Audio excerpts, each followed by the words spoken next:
Joining me now is Democratic Congressman Hank Johnson of Georgia. He is a member of the House Judiciary Committee, and he is also a co-sponsor of a bipartisan House resolution that calls on the Department of Justice to make available within 30 days documents, records, and communications surrounding the investigation into Jeffrey Epstein, his death, and his associate Ghislaine Maxwell. Congressman, Republicans have so far blocked efforts to force the release of this information on Epstein at least 3 times. What do you hope to achieve with this bill, and are you likely to succeed?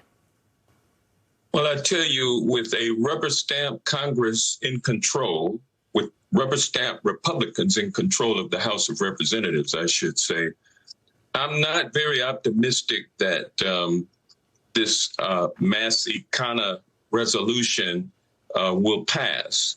But it's certainly going to be around throughout the August recess period for the people of this country to ask their representatives, why haven't you signed on to it? Or are you in favor of releasing these Epstein files? Because it's quite frankly, a bipartisan desire now that these records be released. And so this thing is not going to go away. I don't care how much Republicans or Donald Trump try to hide it or try to snuff it out. I don't think that their efforts are going to be successful because the American people mean business about these records. They know that there are records and they know that they need to be seen. Well, Attorney General Pam Bondi certainly seems to be trying to sate some of the interest in these records. Today, she filed a motion to unseal grand jury transcripts. As we discussed with Harry Littman in the last segment, these transcripts and the information from the grand jury will be part of the investigation, but it will not be all of the information amassed in the initial criminal investigation that then led to the grand jury's investigation and then to the indictments. Are these materials from the grand jury going to be enough to satisfy the demands from both sides of the aisle for the quote-unquote Epstein files? Professor, I don't think so. Everybody knows that in order to indict someone, and this indictment had to do with only Jeffrey Epstein and Ghislaine, his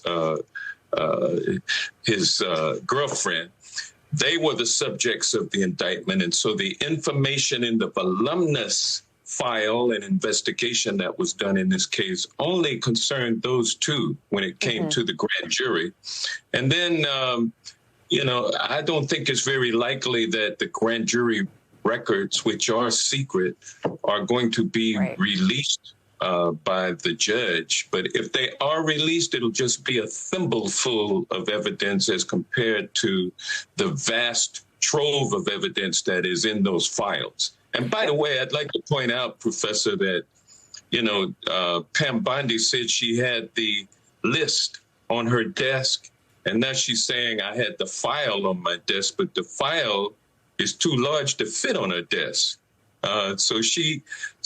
They keep saying things that cause people to think that perhaps they're trying to cover something up.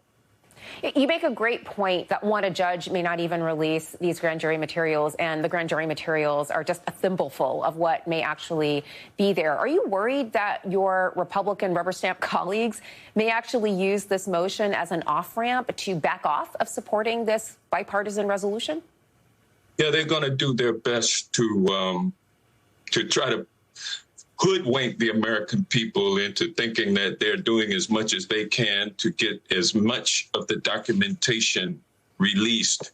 But they've dug themselves into a deep hole. I don't think they're going to be able to dig out of it. And we're going to do as much as we can to make sure that the American people know that their efforts are just totally inefficient and insufficient. All right, thank you. Congressman Hank Johnson, thanks so much for joining us tonight and for those insights about that bipartisan resolution.